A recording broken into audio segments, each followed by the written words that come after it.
G'day and welcome to the Grow a Small Business Podcast. I'm your host, Troy Trewin. Each week, we speak with an owner who has grown a business with 5 to 30 team members to something bigger. Diving into their numbers and unearthing the pain they've experienced, we explore what they did to overcome each barrier and what they would do differently from day one. Let's get into it.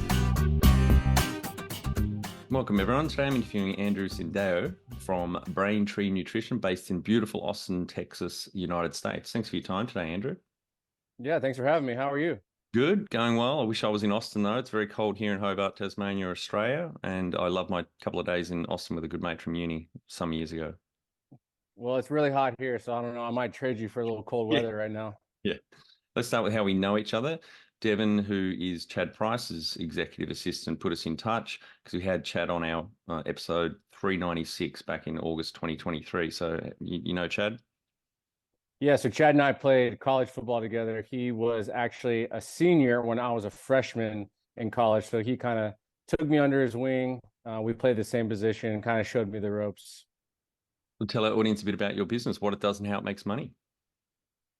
Yeah, so BrainTree Nutrition is a line of pharmaceutical grade brain health products, and started the company while I was in the NFL. And in my 12 years in the NFL, I still could not find safe, transparent, effective products to improve and enhance cognitive function and brain health. So I launched BrainTree Nutrition. We are mainly online as an e-commerce website, but we have started to get into more retail, more brick and mortar locations. So starting to slowly scale online and in retail. Fantastic. How did you start out? Well, I've always been into dietary supplements, nutrition, health, and wellness. And so obviously in American football, one of the most violent sports in the world, a lot of head trauma, a lot of TBIs, a lot of concussions, and just saw a need there for more effective products that were backed with human clinical studies on ingredients that could improve brain health. And that's really how we got into it. And so maybe go back your career before that. I know 12 years in the NFL. Any other businesses in between then and BrainTree? Yes, while I was playing, started to do some real estate investing, some house flipping, investing in some developments, a couple of new builds, and other than that, also do a little bit as I am a co-founder of a venture capital group, Fourth and One Ventures. So it's all NFL athletes, and we're giving these athletes access to invest in early stage consumer brand companies, and really giving athletes a more diversified investment portfolio versus what's traditionally offered to guys in the NFL. And what year did you start BrainTree and how old were you then?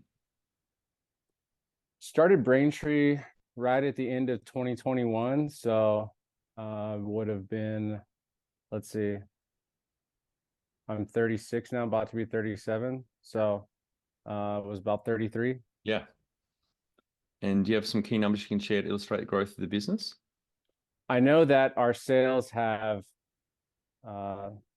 doubled in the last month from the previous month. And so trying to continue to grow those numbers. Obviously, each time you double, hard to double again. But I always say making progress, but never satisfied. That's phenomenal to double growth over the month. What did you put that down to? Is there any specific marketing you've just unlocked?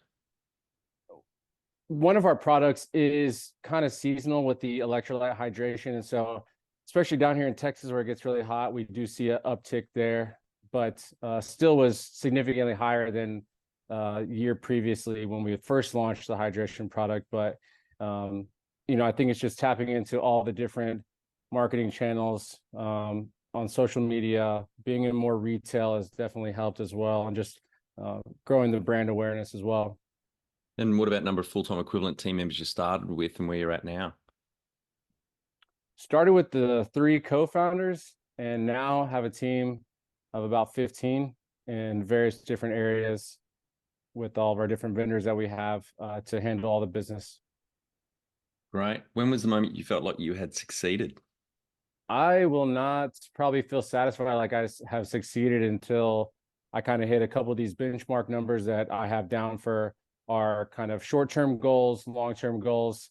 I think I've learned from playing sports that to really never be satisfied and to be complacent. So it's hard to really say successful. I will say that I have been pleased at times with the growth and the fact that being a young entrepreneur right out of professional sports with little to no business experience, the fact that I was able to even start a company and convince people to buy products from my website at the numbers that they're buying at.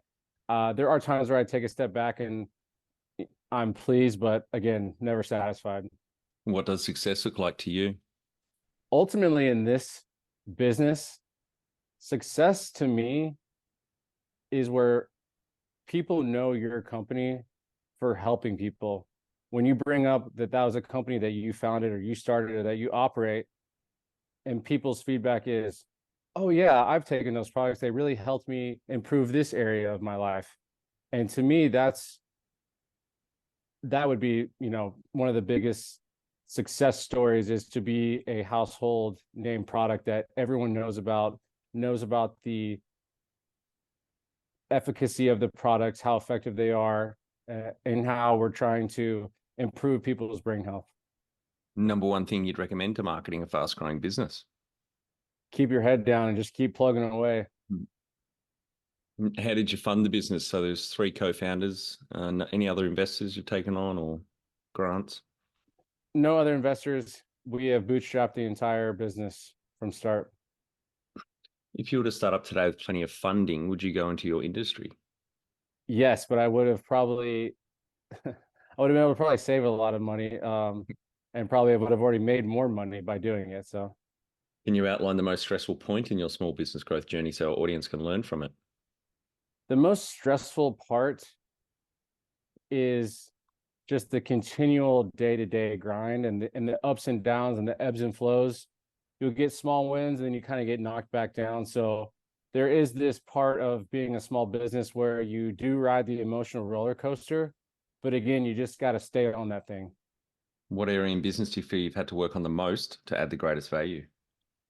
I think overall, just business acumen and business jargon. I came from a sports world. We didn't use any of this language. We didn't send emails. And so it was a complete 180 from what I was doing in my previous job.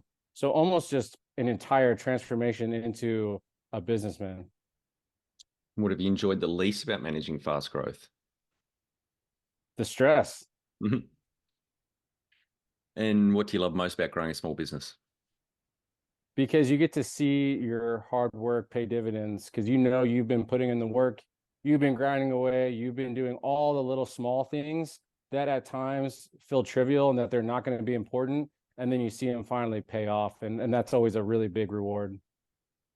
What has been the biggest mindset shift for you in your small business growth journey? Is accepting the fact that you are not at the elite level that I was at in my previous role, my previous job as a pro athlete. I was in the 1% of the 1%, the highest level. And then having to transition into business, you almost have to start all the way over. So kind of accepting the fact that you are basically a rookie again and having to relearn everything all over. And out of interest, where did you do most of your learning on business? Was it mainly books or courses or coaches? Mainly consultant, advisor, personnel that I keep on the team and keep on a consulting basis, and just meeting with different people that have run businesses, startups, and really a lot of learning has been trial by fire, just doing it on the run, along with getting the advice that I've been receiving from some of my consultants and advisors. The number one habit you think a small business owner needs to develop and maintain? Mindset. Are you struggling to find time to work on your business? Or is your health and relationships out of balance? Lost confidence? Or are your weeks filled with fear? Our free 10-day Transform Your Performance online course shows you how to unlock at least 5 hours a week. We start with the secret to guaranteed success, and with over 100 lessons and free tools, you will become more focused, productive, and feel more in control of your business, health, and relationships. GrowSmallBusiness.com. Can you talk to how you've added people to the team, some wins, mistakes, and advice for those listening? Adding people to the team has definitely been a at times volatile situation where as a young business owner, you aren't educated enough to bring in the right vendors and the right people in the right places. And it does take this kind of continual assessment and vetting process by other people to fact check and to make sure that they're doing the correct job. So along the way, definitely I brought some people on board that did not execute at the level that they said they could. And as a young business owner, not really being able to see through their bullshit. And so I would say the wins are when you finally check that box and you finally get that person in place to where you don't have to micromanage that area anymore, and you feel confident that you can delegate work to them, and that can allow you to free up and do other, more higher priority items. What are some of the things you recommend to building a sustainable and kick-ass culture to help with the growth? Be true to yourself, be who you are. That's always worked for me. And I think if you're a good person, you work hard, you're disciplined, you're coachable, you just do those things, that you'll be successful. Tell our audience how you've handled balance. Not well all the time. I am a person that, because of my previous job playing sports, you had to be all in. You had to go all in. You had to be very selfish in order to succeed, because that's what it took to succeed at that level. And so there are times where I'll find myself doing that again, where I'll just hunker down and that's all I care about, because in order to be successful at times, you do have to become obsessed over your craft and over your business. And so I think part of my post football career, I told myself that I would do a lot of things that I couldn't do before, like see family, visit with friends, do all the things that I kind of couldn't do while I was busy playing football. So it's just one of those things where I have to take a step back, reassess, look at the schedule, time block to make sure I connect with my friends and family and loved ones. And how much professional development have you invested in yourself? Along the way of this business, I feel like half of it has been the business and half of it has been me learning and developing. Also, taking various classes, even something as simple as a typing class. I don't know if you know this, but in the NFL, you don't have to use a laptop ever. Yeah. And so I had not really ever typed, but sparingly. And so now I go from playing football to having to type various emails, write copy for ads, all the different things you have to do as a business owner. And um, I think people laugh at the fact that I tell them that I actually took this like online kind of typing class just to get acclimated to typing every day again. And my fingers are all messed up from playing football, so Of that course. doesn't help. That's fascinating. I never thought about that, but that's really intriguing. Now, Yeah. you obviously would have had a shitload of coaches in playing football, but have you had mentors or coaches along the way on the business side? Yeah, a lot of my advisors and consultants are mentors as well, and their advice is in a mentorship style of being older than me, being further along in the business process than me, and kind of teaching me of what they would have done differently if they were in my shoes, if they were young in my situation. So I really lean on them a lot. Do you have a board of directors or advisors? Yes, those are all kind of the same group. So I've been lucky enough to be connected with people that have been in the supplement space, in e-commerce, in retail, and one that has been able to uh, grow his company all the way to a full exit. So has done the entire process. So those guys have been extremely helpful. Do you have regular board meetings then? Yeah, we'll meet about once a month, and just especially on new product development, launches, retail strategy. I kind of have them in different categories, and so I kind of lean on them for those particular areas on how to navigate those situations. All right, Andrew, on to our final five questions. What do you think's the hardest thing in growing a small business? The hardest part about growing a small business, especially when you're bootstrapped, is just staying consistent and not getting down and not letting the losses shut you down, and just being resilient through those. Favorite business book which has helped you the most? Ooh, there's a lot here, but one of my early books I read in my career was the 5-Hour Work Week in my football career, and Tim I Ferriss? really enjoyed. Yeah, I really enjoyed. I don't know, just there are some staples there, some foundational areas that kind of have just stuck with me throughout time. Yeah, because he had a supplement business, didn't he, that he sold off after he got it down to working 4 hours a week on it. Yeah, Any great podcasts or online learning tools you use for your own professional development? I do obviously enjoy the Huberman Lab podcast, as it's right up my alley for neuroscience and kind of longevity, brain science, all these different areas, and kind of tips and tricks and hacks and things like that. That's kind of more on the maybe the physical side, but there is a lot of education there on how to improve your focus and how to stay productive and things like that. And then I have another kind of audio book that really just like summarizes a lot of these kind of business books and hits like the highlights, so I can kind of run through a lot of these other business books. So I'll just kind of crush, 5 or 6 different books summarizing marketing strategies, branding, e-commerce, different things like that. Finally, my favorite question. What would you tell yourself on day one of starting out? Be confident.